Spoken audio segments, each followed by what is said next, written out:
मधुबन के बाबा, मधुबन के बाबा मुरली वाले, आपका क्या कहना, आपका क्या कहना। ओम शांति। आज 4 जनवरी 2025 के साकार मधुर महावाक्य हैं। आज मीठे मीठे बाप दादा बोले, मीठे बच्चे, तुम अशरीरी बन जब बाप को याद करते हो तो तुम्हारे लिए ये दुनिया ही खत्म हो जाती है। देह और दुनिया भूली हुई है। बाबा ने कहा, मीठे बच्चे, तुम अशरीरी बन जब बाप को याद करते हो तो तुम्हारे लिए ये दुनिया ही खत्म हो जाती है। देह और दुनिया भूली हुई है। बाबा ने आज प्रश्न पूछा है कि बाप द्वारा सभी बच्चों को ज्ञान का तीसरा नेत्र क्यों मिला है। तो उत्तर में बाबा ने समझाया, अपने को आत्मा समझ बाप जो है, जैसा है, उसी रूप में याद करने के लिए तीसरा नेत्र मिला है। परंतु यह तीसरा नेत्र काम तब करता है जब पूरा योग युक्त रहे, अर्थात एक बाप से सच्ची प्रीत हो, किसी के नाम रूप में लटके हुए ना हो। माया प्रीत रखने में ही विघ्न डालती है।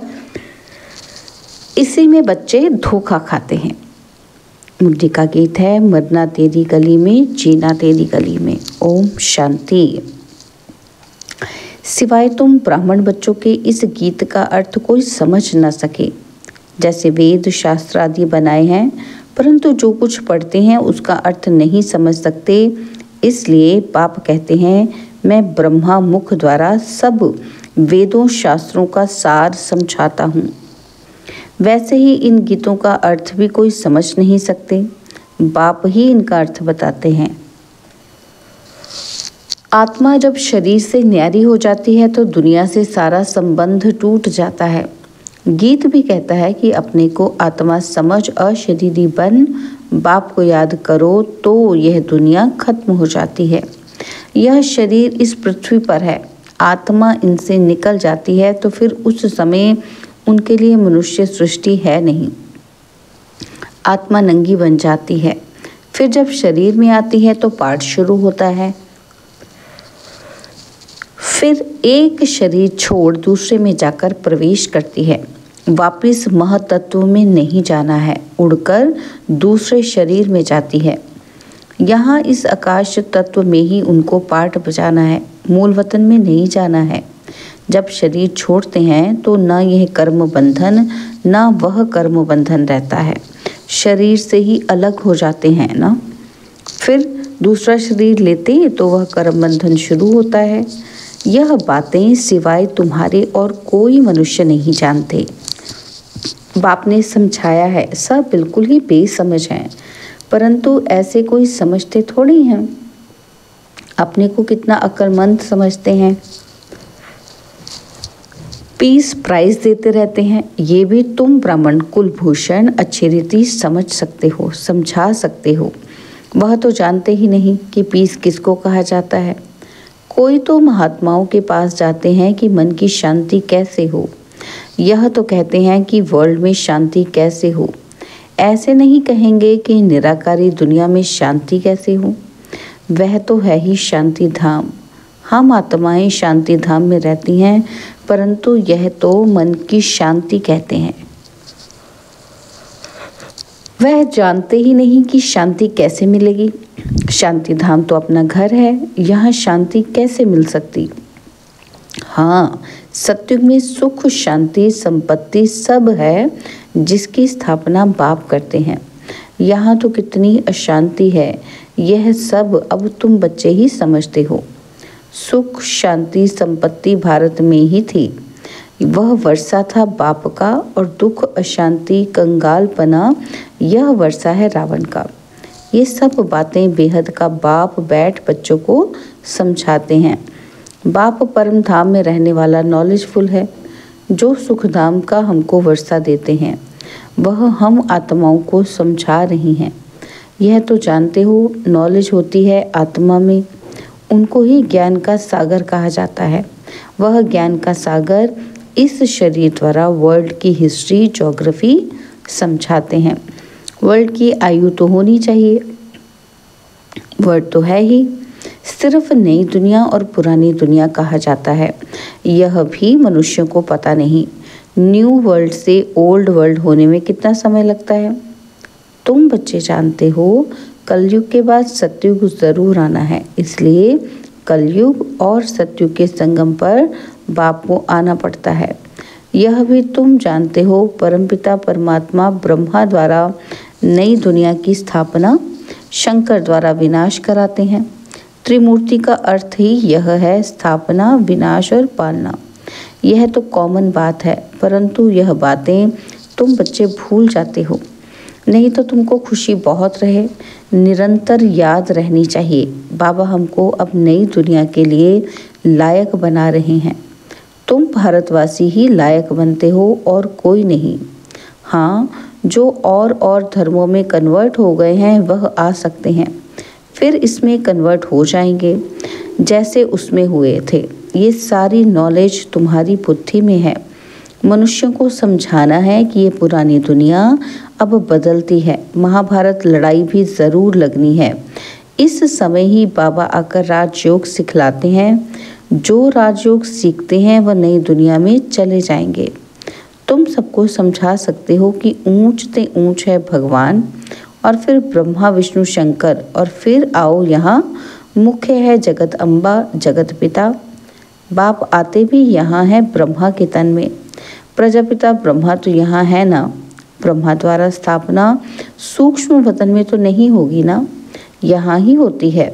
यह व्यक्त से अव्यक्त बन जाते हैं। यह राजयोग सीख फिर विष्णु के 2 रूप बनते हैं। वर्ल्ड की हिस्ट्री, ज्योग्राफी समझनी चाहिए ना। मनुष्य ही समझेंगे, वर्ल्ड का मालिक ही वर्ल्ड की हिस्ट्री, ज्योग्राफी समझा सकते हैं। वह नॉलेजफुल, पुनर्जन्म रहित हैं, और यह नॉलेज किसी की बुद्धि में नहीं है। परखने की भी बुद्धि चाहिए ना, कुछ बुद्धि में बैठता है या ऐसे ही है, नब्ज देखनी चाहिए। एक अजमल खान नामी ग्रामी वैद्य होकर गया है, कहते हैं देखने से ही उनको बीमारी का पता पड़ जाता था। अब तुम बच्चों को भी समझना चाहिए कि यह लायक है या नहीं। बाप ने बच्चों को ज्ञान का तीसरा नेत्र दिया है, जिससे तुम अपने को आत्मा समझ, बाप जो है जैसा है उसको उसी रूप में याद करते हो। परंतु ऐसी बुद्धि उनकी होगी जो पूरा योग युक्त होंगे, जिनकी बाप से प्रीत बुद्धि होगी। सब तो नहीं है ना, 1-2 के नाम रूप में लटक पड़ते हैं। बाप कहते हैं प्रीत तो मेरे साथ लगाओ ना। माया ऐसी है जो प्रीत रखने नहीं देती है। माया भी देखती है कि हमारा ग्राहक जाता है तो एकदम नाक कान से पकड़ लेती है, और फिर जब धोखा खाते हैं तब समझते हैं माया से धोखा खाया। माया जीत जगत जीत बन नहीं सकेंगे, ऊंच पद पा नहीं सकेंगे, इसमें ही मेहनत है। श्रीमत कहती है मामेकम याद करो तो तुम्हारी जो पतित बुद्धि है वह पावन बन जाएगी। परंतु कईयों को बड़ा मुश्किल लगता है। इसमें सब्जेक्ट एक ही है, अल्फ और बे, बस 2 अक्षर भी याद नहीं कर सकते हैं। बाबा कहे अल्फ को याद करो, फिर अपनी देह को, दूसरे की देह को याद करते रहते हैं। बाबा कहते हैं देह को देखते हुए तुम मुझे याद करो। आत्मा को अब तीसरा नेत्र मिला है, मुझे देखने समझने का, उससे काम लो। तुम बच्चे अभी त्रिनेत्री त्रिकालदर्शी बनते हो, परंतु त्रिकालदर्शी भी नंबरवार हैं। नॉलेज धारण करना कोई मुश्किल नहीं है, बहुत ही अच्छा समझते हैं, परंतु योग बल कम है, देही अभिमानीपना बहुत कम है। थोड़ी बात में क्रोध गुस्सा आ जाता है, गिरते रहते हैं, उठते हैं गिरते हैं, आज उठे कल फिर गिर पड़ते हैं। देह अभिमान मुख्य है, और फिर और विकार लोभ मोह आदि में फंस पड़ते हैं। देह में भी मोह रहता है ना, माताओं में मोह जास्ती होता है। अब बाप उससे छुड़ाते हैं। तुमको बेहद का बाप मिला है तो फिर मोह क्यों रखते हो? उस समय शक्ल बातचीत ही बंदर मिसल हो जाती है। बाप कहते हैं नष्ट मोह बन जाओ, निरंतर मुझे याद करो। पापों का बोझा सिर पर बहुत है, वो कैसे उतरे? परंतु माया ऐसी है, याद करने ही नहीं देती। भल कितना भी माथा मारो, घड़ी घड़ी बुद्धि को उड़ा देती है। कितनी कोशिश करते हैं कि हम मोस्ट बिलवड बाबा की महिमा करते रहें। बाबा बस आपके पास आए कि आए, परंतु फिर भूल जाते हैं। बुद्धि और तरफ चली जाती है। यह नंबर 1 में जाने वाला भी पुरुषार्थी है ना। तो बच्चों की बुद्धि में ये याद रहना चाहिए कि हम गॉड फादरली स्टूडेंट हैं। गीता में भी है भगवानुवाच कि मैं तुमको राजाओं का राजा बनाता हूँ। सिर्फ शिव के बदले श्री कृष्ण का नाम डाल दिया है। वास्तव में शिव बाबा की जयंती सारी दुनिया में मनानी चाहिए। शिव बाबा सबको दुख से लिबरेट कर गाइड बन ले जाते हैं। ये तो सब मानते हैं कि वह लिबरेटर गाइड है, सबका पतित पावन बाप है, सबको शांति धाम सुख धाम में ले जाने वाला है। तो उनकी जयंती क्यों नहीं मनाते हैं? भारतवासी ही नहीं मनाते हैं, इसलिए ही भारत की ये बुरी गति हुई है। मौत भी बुरी गति से होता है। वह तो बॉम्ब्स ऐसे बनाते हैं कि गैस निकला और खलास, जैसे क्लोरोफॉर्म लग जाता है। यह भी उनको बनाने ही हैं। बंद होना इम्पॉसिबल है। जो कल्प पहले हुआ था सो अब रिपीट होगा। इन मूसलों और नेचुरल कैलेमिटी से पुरानी दुनिया का विनाश हुआ था सो अभी भी होगा। विनाश का समय जब होगा तो ड्रामा प्लान अनुसार एक्ट में आ ही जाएंगे। ड्रामा विनाश जरूर कराएगा। रक्त की नदियाँ यहाँ बहेंगी। सिविल वार में 1-2 को मार डालते हैं ना, तुम्हारे में भी थोड़े जानते हैं कि ये दुनिया बदल रही है। अब हम चाहते हैं सुख धाम, तो सदैव ज्ञान के अतीन्द्रिय सुख में रहना चाहिए। जितना याद में रहेंगे उतना सुख बढ़ता जाएगा। छी देर से नष्ट मोह होते जाएंगे। बाप सिर्फ कहते हैं अल्फ को याद करो तो बादशाही तुम्हारी है। सेकंड में बादशाही, बादशाह को बच्चा हुआ तो गोया बच्चा बादशाह बना ना। तो बाप कहते हैं मुझे याद करते रहो और चक्र को याद करो तो चक्रवर्ती महाराजा बनेंगे। इसलिए गाया जाता है सेकंड में जीवन मुक्ति, सेकंड में बैगर टू प्रिंस। कितना अच्छा है। तो श्रीमत पर अच्छी रीति चलना चाहिए। कदम कदम पर राय लेनी होती है। बाप समझाते हैं मीठे बच्चे, ट्रस्टी बनकर रहो तो ममत्व मिट जाए। परंतु ट्रस्टी बनना मासी का घर नहीं है। यह खुद ट्रस्टी बने हैं, बच्चों को भी ट्रस्टी बनाते हैं। ये कुछ भी लेते हैं क्या? कहते हैं तुम ट्रस्टी हो, संभालो। ट्रस्टी बने तो फिर ममत्व मिट जाता है। कहते भी हैं ईश्वर का सब कुछ दिया हुआ है, फिर कुछ नुकसान पड़ता है या कोई मर जाता है तो बीमार हो पड़ते हैं। मिलता है तो खुशी होती है। जबकि कहते हो ईश्वर का दिया हुआ है तो फिर मरने पर रोने की क्या दरकार है? परंतु माया कम नहीं है, मासी का घर थोड़ी है। इस समय बाप कहते हैं तुमने हमको बुलाया है कि इस पतित दुनिया में हम नहीं रहना चाहते हैं। हमको पावन दुनिया में ले चलो, साथ ले चलो। परंतु इसका अर्थ भी समझते नहीं। पतित पावन आएगा तो ज़रूर शरीर खत्म होंगे ना, तब तो आत्माओं को ले जाएंगे। ऐसे तो बाप के साथ प्रेत बुद्धि होनी चाहिए। एक से ही लव रखना है, उनको ही याद करना है। माया के तूफान तो आएंगे। कर्मेंद्रियों से कोई भी कर्म नहीं करना चाहिए, वह बेकायदे हो जाते हैं। बाप कहते हैं मैं आकर इस शरीर का आधार लेता हूँ। यह इनका शरीर है ना, तुमको याद बाप को करना है। तुम जानते हो ब्रह्मा भी बाबा, शिव भी बाबा है। विष्णु और शंकर को बाबा नहीं कहेंगे। शिव है निराकार बाप, प्रजापिता ब्रह्मा है साकारी बाप। अब तुम साकार द्वारा निराकार बाप से वर्षा ले रहे हो। दादा इनमें प्रवेश करते हैं तब कहते हैं दादे का वर्षा। बाप द्वारा हम लेते हैं। दादा है निराकार। दादा कौन है? निराकार, वो ग्रैंडफादर है। तो बाप है साकार। यह वंडरफुल नई बातें हैं ना। त्रिमूर्ति दिखाते हैं परंतु समझते नहीं, शिव को उड़ा दिया है। बाप कितनी अच्छी अच्छी बातें समझाते हैं, तो खुशी रहनी चाहिए। हम स्टूडेंट हैं, बाबा हमारा टीचर, बाप और सतगुरु है। अभी तुम वर्ल्ड की हिस्ट्री, ज्योग्राफी बेहद के बाप से सुन रहे हो और फिर औरों को सुनाते हो। यह 5000 वर्ष का चक्र है। कॉलेज के बच्चों को वर्ल्ड की हिस्ट्री, ज्योग्राफी समझानी चाहिए। 84 जन्मों की सीढ़ी क्या है, भारत की चढ़ती कला और उतरती कला कैसे होती है, ये समझाना है। सेकंड में भारत स्वर्ग बन जाता है और फिर 84 जन्मों में भारत नर्क बनता है। यह तो बिल्कुल ही सहज समझने की बात है। भारत गोल्डन एज से आयरन एज में कैसे आया है, यह तो भारतवासियों को समझाना चाहिए। टीचर्स को भी समझाना चाहिए। वह है जिस्मानी नॉलेज और यह है रूहानी नॉलेज। वह मनुष्य देते हैं और यह गॉड फादर देते हैं।